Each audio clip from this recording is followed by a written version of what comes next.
happened when he ran for president, when he was not treated as a lion or a hero by the same media who now say he was a lion and a hero. He was in 2000 when he was running against George W. Bush. He got extraordinarily good coverage. I was there. 2008, not so much, as you said. It's just hard to take it seriously that people can switch so violently from one extreme to another. Right. So Hillary Clinton praised McCain, as did Obama, as did Biden, as did all kinds of Democrats. But given that McCain had this extraordinary life over many decades, and that Donald Trump's been president for, a little more than a year and a half, were the media doing something of a disservice by making so much of this about the contrast with President Trump? I mean, I think at the end of the day, only the McCain family can really say whether this got away from them or not. But you can say what you think. What I think is the man is dead, and to thank God. Putting it on an equivalency of what the president did last week and what John McCain couldn't do this past week, put the flag up. I mean, put it down to half-mast. This stuff is silly. And if you're going to bite your tongue, which Donald Trump is unable to do it one. Let me ask you something, people. Was Benedict Arnold a hero? He lost his leg at Saratoga. And up until the day he decided to go become a British officer, was considered our best general in the field. McCain was never any Benedict Arnold. Okay? Not in the good sense. He was never a good soldier. And if his father and grandfather weren't four-star admirals, he would have been peeling potatoes.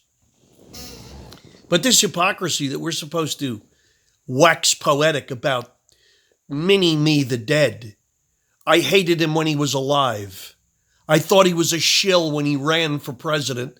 And my God, did every action he's lived since then bear me out to be correct. I generally get this stuff pretty good. I just do. I don't know why. Maybe it's from a lifetime of reading history, but I know a skunk rat bastard when I see one. I don't have to smell it. I can see it. And McCain was like many of the entitled government elite, ambitious to the point of absolute psychopathy. George Custer had that affliction. Okay? George Patton had that affliction. And whether they were good soldiers in the field doesn't make them less or more dangerous to the citizenry that gives them their position and title. So this is an outrage.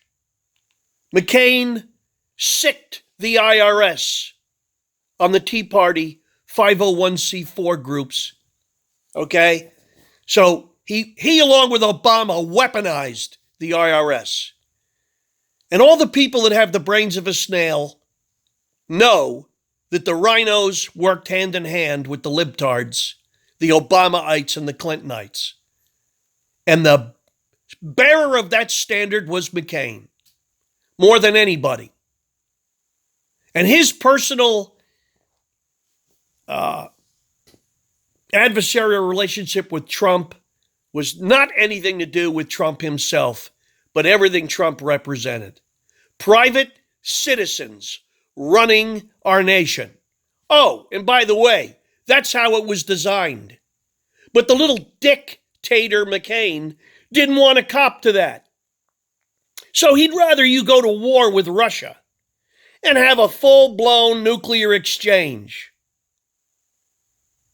than to be amenable with Vladimir Putin and to use as a foil to take down Trump, who threatened the deep state, which paid the McCains of the world unbelievable fortunes. The Muellers, the Comeys, what they make from these military industrial companies is unfathomable to the average human being in this country.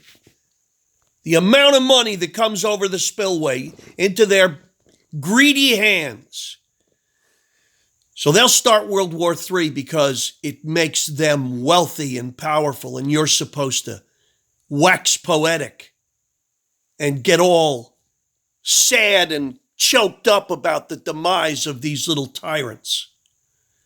When Caesar was killed by Cassius Brutus and the others, it was Cassius and Brutus that were the heroes.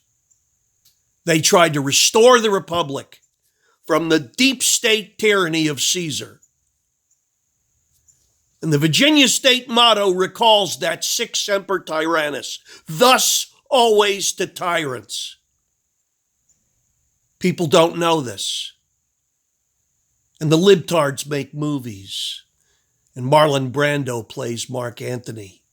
You know, the little pimp who tried to destroy Rome for his love affair with Cleopatra. Well, that was Caesar's right-hand man. And Cassius and Brutus, you know, those boring guys like Trump who understand the fundamentals of what a society is economically and from a point of ethos. Well, they don't make romantic characters. They don't go off on romantic trysts with the Queen of Egypt. They tend to stay home and work their plantation, tend their own garden. They don't have the delusions of world-conquering perversion like Caesar. And not for the glory of Rome, for the glory of Caesar. And that's what Mueller's all about. The glory of Mueller, the glory of Comey, the glory of Pelosi, for the glory of McCain. The hell with every one of them. Because it's either them or us.